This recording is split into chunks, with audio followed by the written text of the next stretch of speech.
মাদকের টাকার জন্য ছেলের হাতে বাবা খুন হওয়ার ৩ দিনের মাথায় মাদকের টাকা চেয়ে মায়ের উপর নির্যাতন করায় বাবার হাতে খুন হয়েছে ছেলে। পরপর দুইটি ঘটনাই ঘটেছে বরিশালে।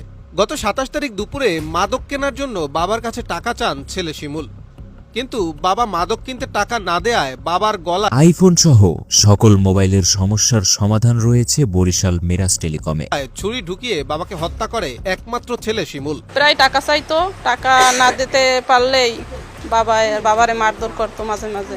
এরপর আজকে নাকি ওই রকম টাকাই চাইছে, পরে টাকা দিতে পারে নাই, টাকা ছিল না তার কাছে, এজন্য ওই মারি ফেলাইছে। ফ্যামিলিতে কোনো সমস্যা বলছে, হ্যাঁ আমার পারিবারিক সমস্যা।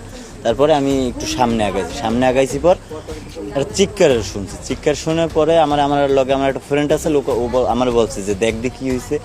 পিছনে ঘুরে দেখে যে তার গলায় ছুরি বসানো আর সে পড়ে গেছে। পড়ে যাওয়ার পর ছিঁড়ে ওই জায়গায় রক্ত বেরিয়েছে। এই ঘটনার 2 দিন পার না হতেই বরিশালের বাকেরগঞ্জে গতকাল ঘটে গেল আরেক মর্মান্তিক ঘটনা। মাদক কিনতে মায়ের কাছে ৫,০০০ টাকা দাবি করে ছেলে হাসান গাজী। তবে মা সেই টাকা দিতে অস্বীকৃতি জানালে নিজ গর্ভধারিণী মাকে বেধড়ক মারধর করে আদরের একমাত্র পুত্র সন্তান হাসান গাজী।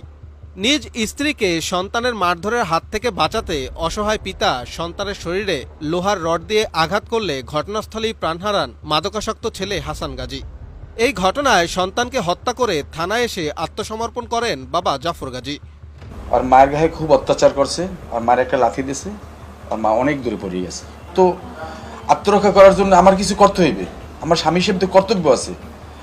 আমি তার একটা পাশেই একটাই ছিল, একটা লাঠি রডের মতো ছিল, পাইপ, প্লাস্টিকের পাইপ না, ওটা মনে হয় লোহারই পাইপ। আমি মনে অজান্তে 2টা বাড়ি দিছি তারে, 2-3টা, একটা বাড়ি মনে হয় বেজাগায় পড়ে অ্যাক্সিডেন্ট হয়ে গেছে। আমরা সাথেই আমরা থানায় আসছি। এতে করেই প্রশ্ন ঘুরপাক খাচ্ছে, আদরের সন্তান কিংবা একমাত্র পুত্র সন্তান হলেই কেন বেশিরভাগ ক্ষেত্রে মাদকের সাথে জড়িয়ে পড়েন তারা। বিশ্লেষকরা বলছেন, একমাত্র সন্তান হলে অনেক ক্ষেত্রেই বাবা মায়ের অতি আদরে বিগড়ে যান তারা। কিছু ক্ষেত্রে আদরের সন্তানকে চাহিদার থেকেও বেশি কিছু দিয়ে দেন বাবা মা, যা সন্তানকে ধীরে ধীরে আরও খারাপের পথে নিয়ে যায়। মাদকদ্রব্য নিয়ন্ত্রণ অধিদপ্তর বলছে, তরুণ সমাজ মাদকে জড়িয়ে পড়ার অন্যতম কারণ মোবাইল আসক্তি।